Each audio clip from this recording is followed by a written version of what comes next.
नमस्कार. परमपूज्य स्वामी विद्यानंदांनी नारदीय भक्तिसूत्रांवर दिलेली प्रवचनं आपण वाचतो आहोत. आज आपण 9वं प्रवचन वाचणार आहोत. सूत्र आहे 7. सूत्र सान कामायमाना निरोध रूपत्वात. भावार्थ सद्भक्तीच्या पोटी न वसते सकामताती मुळीही, निरोध संकल्पादी नसती मुळी भक्तीचे हृदयी. आपण परमप्रेम स्वरूपा, अमृत स्वरूपा भक्तीची लक्षणे पाहिली.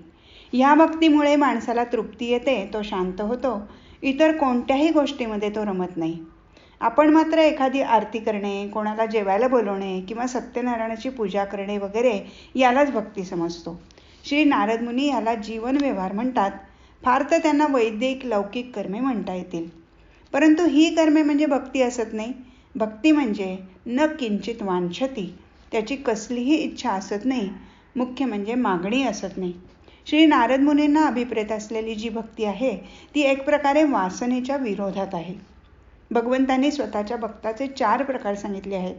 आर्त, जिज्ञासू, अर्थार्थी आणि ज्ञानी. ज्याला काही हवे आहे तो दुःख निवारण्यासाठी भगवंताकडे भौतिकतेने काही मागतो, तो आर्तही भक्त आहे. दुसरा प्रकार म्हणजे जिज्ञासू, ज्याला काही जाणून घ्यायचे आहे. जाणून घेण्यासाठी एक प्रमुख अट आहे आणि ती म्हणजे मन मोकळे असावे. अध्यात्मामध्ये मन मोकळे असावे लागते, कारण मनाने प्रत्येक गोष्टीबाबत काही ठराविक कल्पना केलेल्या असतात आणि त्यामुळे त्या गोष्टीचे योग्य ते अर्थ समजायला कठीण जाते. आता संन्यासी म्हटला की आपल्या डोळ्यासमोर भगवे कपडे, वाढलेली दाढी, जटा, कपाळीचे भस्म, गळ्यात माळा घातलेली व्यक्ती येते. मात्र एखाद्याजवळ यापैकी काहीच नसेल तर आपल्याला ते सहजपणे स्वीकारता येत नाही. यामध्ये खरे असे आहे की भक्ती करता या कशाचीच आवश्यकता नाही आणि हे असले तर ते भक्तीच्या आड येते असेही नाही. फक्त खरी भक्ती अंतःकरणामध्ये स्थिरावली नसेल आणि बाह्यवेश किंवा मागण्याची पद्धत बदलली तर ती आत्मप्रतारणा होते. प्रत्येक वस्तूचे काही ठराविक संस्कार माणसाच्या मनावर होत असतात. हाती फूल आले की माणूस नकळत ते नाकाजवळ नेतो. काठी हाती आली तर कारण नसताना ती आपटत जातो. म्हणजे कोणतीही वस्तू कशी वापरावी याचे संकेत ठरलेले असतात आणि त्यानुसार आपण वागत जातो. आपण कोणते कपडे घालावेत, ते कशा पद्धतीचे असावेत हे सर्व वासना ठरवते. त्यामुळे पॅन्ट, पायजमा किंवा धोतर काहीही परिधान केले तरी ती वासनाच आणि भक्ती ही या वासनेच्या विरोधात आहे. इथे विरोध म्हणजे अमुक गोष्ट नको असे नसले तरी ती पाहिजेच असा अट्टासही नसतो. एकदा एक गृहस्थ त्याच्या मनासारखे झाले तर श्री गजानन महाराजांना गांजा अर्पण करीन असा नवल बोलला होता. त्यानुसार त्याच्या इच्छापूर्तीनंतर तो महाराजांकडे गांजा घेऊन आला. तिथे बरीच मंडळी बसलेली असताना तो महाराजांना गांजा कसा देणार म्हणून ती पुडी काखेत दडवून बसला.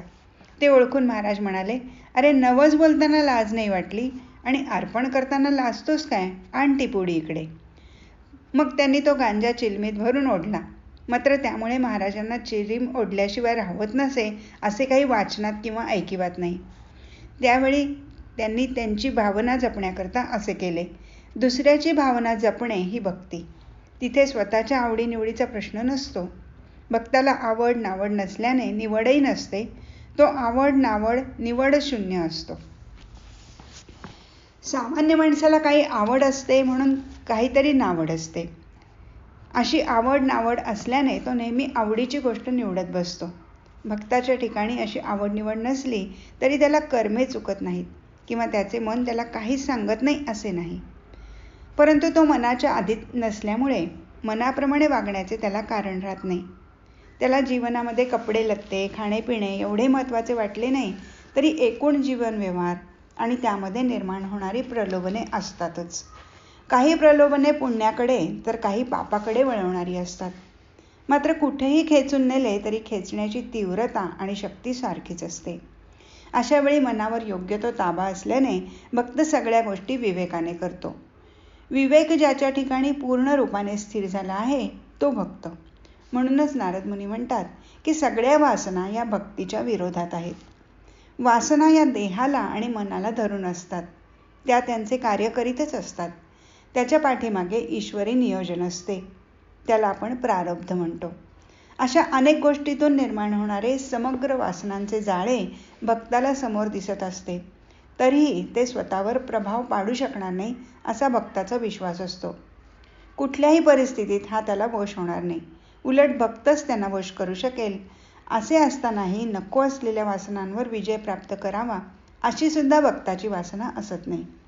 हे सिद्ध करण्याचा प्रसंग जेव्हा येतो तेव्हाही त्यात त्याचा अहंकार नसतो, तर लोककल्याणासाठी ती सहज प्रक्रिया घडून येते. आपल्याला माहीत आहे की व्यासमुनींनी 18 पुराणे, वेद, महाभारत, दर्शने इत्यादी ग्रंथाच्या लिखाणाचे काम केलेले आहे.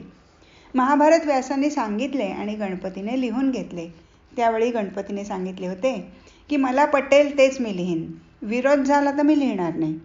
व्यासाने ते कबूल करून जिथे विरोध होईल तिथे व्यास त्याचे स्पष्टीकरण करीत आणि मग पटले की गणपती लिहित असे. असाच ठराव पूर्वमीमांसा उत्तरमीमांसा लिहिण्याच्या वेळी जेमिनीशी झाला होता. जेमिनीही मोठे ऋषी होते, व्याकरणकार होते. असेच लिखाणाचे काम चालू असताना एकदा व्यासमुनी म्हणाले, बलवान इंद्रिय ग्रामो विद्वानामपि कर्षती. म्हणजे माणसाची इंद्रिये इतकी बलवान असतात की विद्वान लोकही तिकडे आकर्षित होतात. जेमिनींना हे वाक्य पटेना. त्यांना वाटत होते की विद्वान नापी कर्षती, म्हणजे विद्वान आकर्षिले जात नाहीत. व्यासमुनींच्या लक्षात आले की काही गोष्टी सांगून पटणार नाहीत, अनुभवाअंती पटतात. म्हणून त्यांनी तो विषय बाजूला ठेवून पुढचा लिहायला घेतला. या प्रसंगानंतर काही दिवसांनी एका सकाळच्या वेळी जेमिनी ऋषी एकटेच आपल्या कुटीत बसले होते. समोर होमकुंड पेटलेले होते. तेवढ्यात बाहेर पाऊस पडायला लागला आणि कुटीच्या वळचणीला एक मुलगी आलेली दिसली. मुलगी अतिशय देखणी होती. त्यांना वाटले बाहेर गारव्यात तिने उभे राहण्याऐवजी आत येऊन बसावे. ऋषींनी तिला आत यायला सांगताच ती आत आली. दोघांचे बोलणे सुरू झाले. थोड्या वेळाने ऋषींना तिच्याशी विवाह करावा असे वाटू लागले, म्हणून त्यांनी तिचा विवाह झाला किंवा कसे याची चौकशी केली.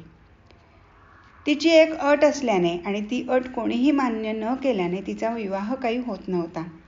ती म्हणाली, माझ्याशी विवाह करू इच्छिणाऱ्याने घोड्यासारखं वाकून घराभोवती 3 प्रदक्षिणा घालायच्या.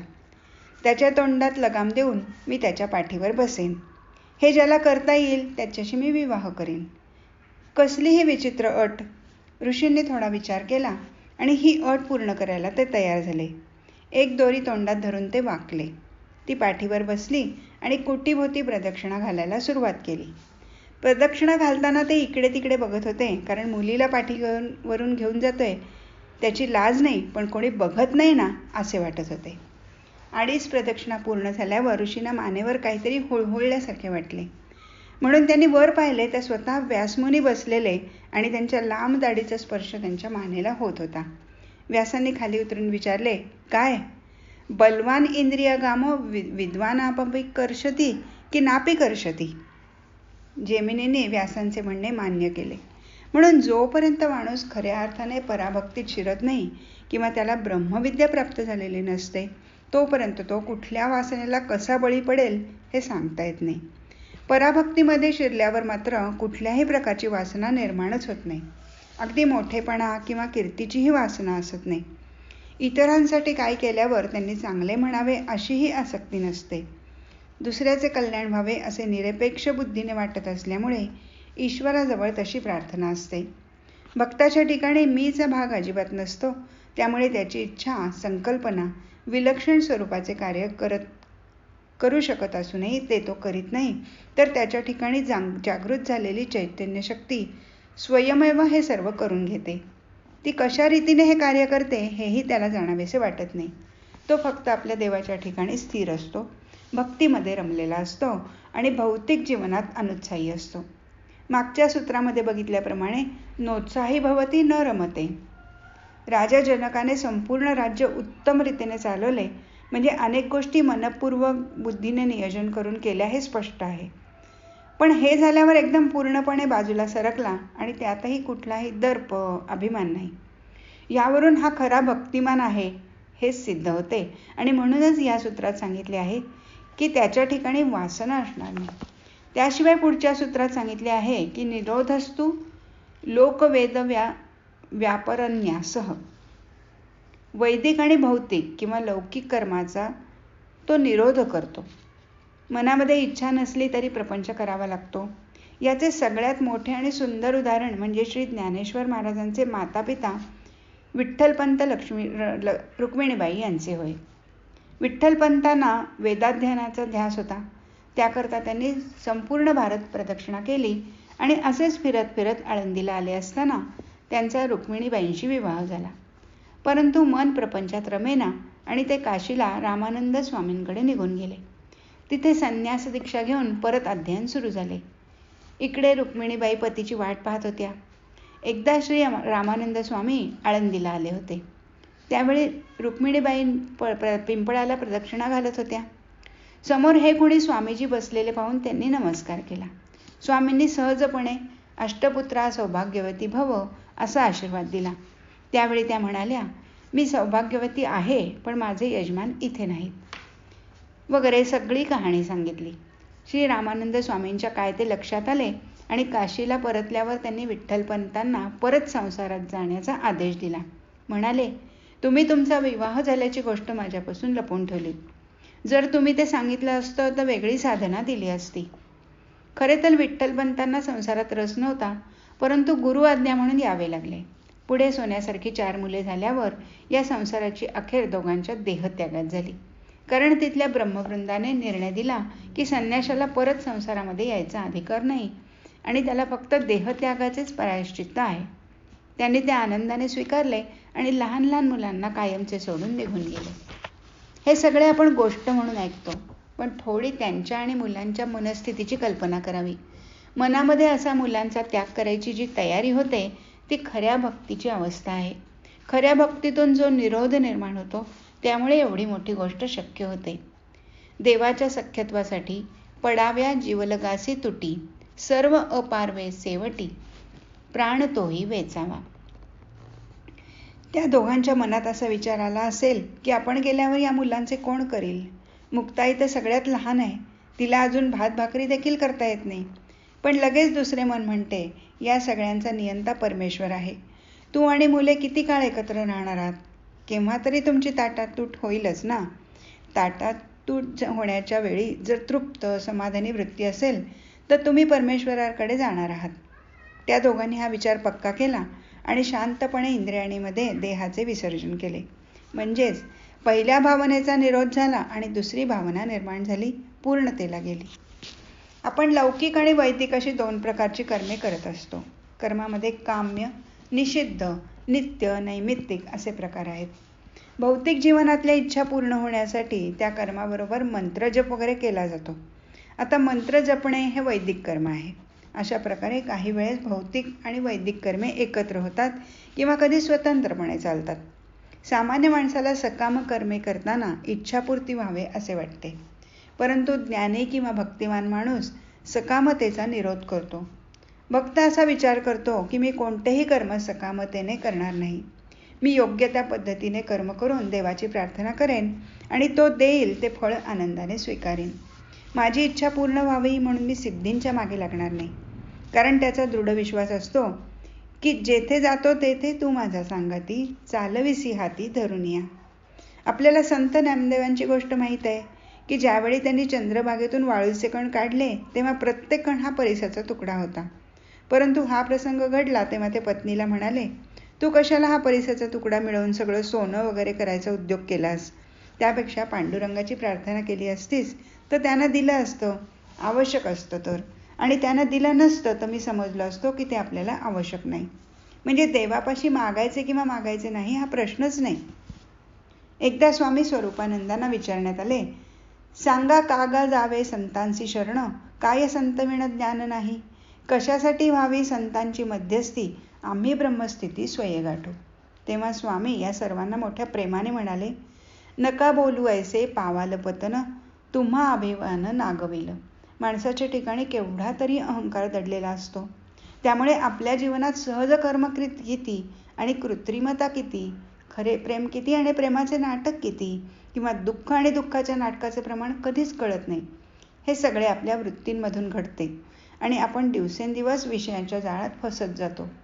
ज्ञानी माणूस मात्र प्रत्येक भावनेच्या ठिकाणी भगवंताला आणतो आणि त्यामुळे त्याची सगळी कर्मे शुद्ध होतात.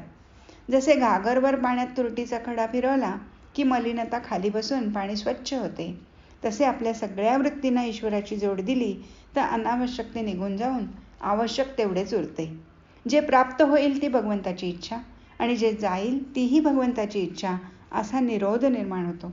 ही निरोध वृत्ती निर्माण होण्याकरता नाथांनी काही गोष्टी सांगितल्या आहेत. श्री एकनाथ महाराज म्हणतात, आपल्या वासनांच्या तृप्तीकरता परमेश्वराने जी जी साधने दिली आहेत ती सर्व ईश्वराच्या अनेक अंगांपैकी एकेका अंगाशी जोडून टाकावीत.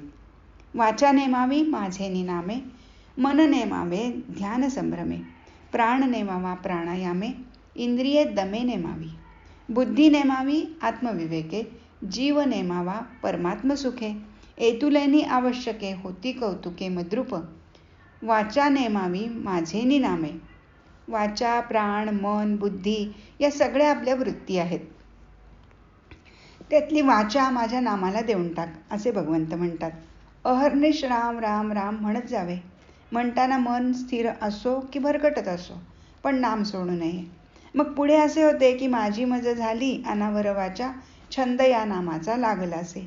राम राम म्हणल्याशिवाय काही सुचतच नाही. चुकून रामाचे नाव घेतले नाही तर कामही नीट होत नाही. म्हणूनच संत जनाबाई म्हणतात, आधी विठ्ठलाचे नाव घ्यावे मग पाऊल टाकावे.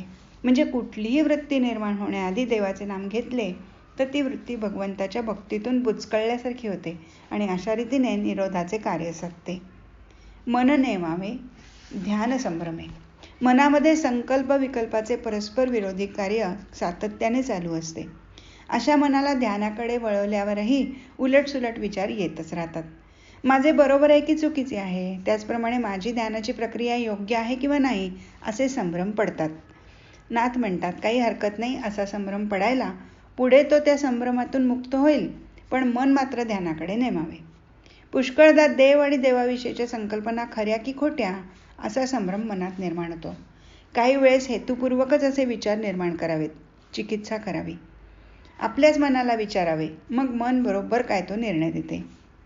एका साधूला कोणीतरी विचारले की आपण तर प्रापंचिक, तरीही एवढी मोठी योग्यता प्राप्त करून गेलीत याचे रहस्य काय? साधू सांगू लागला, मी 7 वर्षाचा असताना माझे वडील वारले. मृत्यूसमयी त्यांनी जवळ बोलावून म्हटलं, हे बघ मी श्रीमंत नाही म्हणून तुझ्याकरता फारसं काही ठेवलं नाही, पण एक गोष्ट तुला सांगायची आहे. वडील म्हणाले, कुठलीही गोष्ट कानावर पडल्यावर एकदम निर्णय देऊ नये. कमीत कमी 24 तास 1 दिवसपर्यंत ती गोष्ट मनात जिरवली म्हणजे त्यावर मंथन करावं. शांततेने आपणच आपल्या मनात 2 पक्ष निर्माण करावेत आणि संभ्रम निर्माण होईल असा उलट-सुलट गोष्टींचा विचार करावा. भौतिक जीवनात संभ्रमातून शुद्ध निर्णय बाहेर पडतो. आध्यात्मिक जीवनात ध्यानानंतरच्या अवस्थेत असेच संभ्रम निर्माण करावे, किंबहुना मनाने तेच कार्य चालू असावे. म्हणून श्री एकनाथ महाराजांनी सांगितले आहे, मन नेमावे ध्यान संभ्रमे, प्राण नेमावा प्राणायामे. साधकाने ध्यानाला जास्त महत्त्व द्यावे हे खरेच. ध्यानाचा मूलाधार प्राण आहे. प्राणामुळे श्वसन निर्माण होते. श्वसनानुसार मन, बुद्धी, चित्ताचे कार्य चालते आणि या सर्वांवर नियंत्रण येण्याकरता प्राणावर नियंत्रण येण्याची आवश्यकता असते. हे नियमन प्राणायामाने सिद्ध होते. प्राणायामामुळे श्वासावर नियंत्रण होते. श्वासाला एक शिस्त मिळते. श्वास घेण्याची आणि सोडण्याची एक विशिष्ट पद्धती तयार होते. त्याचा परिणाम रक्ताभिसरणावर होतो. परिणामी आरोग्य सुधारते. आरोग्य देहाचे तथा मनाचेही सुधारते. मनाच्या कार्याला पद्धतशीरपणा येतो. विचार आणि विकार विवशता नाहीशी होते. शांती प्रस्थापित होते. इंद्रिये दमे नेमावी. इंद्रियांचे दमन करावे असे नाथांचे स्वच्छ प्रतिपादन आहे. तथापि पूर्णतः दमन प्रापंचिक माणसाला शक्य नसते. म्हणून काही प्रमाणात शमन आणि काही प्रमाणात दमन हा अभ्यास करीत राहावे. शमन करण्यामागे सुद्धा दमनाचा हेतू असावा. जिद्दालौल्य सांभाळावे लागते. तथापि जिद्दालौल्य सांभाळताना जिभेला ताकीद द्यावी की यानंतर तुझे लाड करणार नाही. म्हणजेच दमनाकरता शमन करायचे. अर्थात शमनाला दुय्यम महत्त्व आणि दमनाला प्रथम प्राधान्य अशा पद्धतीने वागावे. बुद्धी नेमावी आत्मविवेके. मनाचे एकूण 4 भाग असतात. त्यांनाच अंतःकरण चतुष्टय असे म्हटले जाते.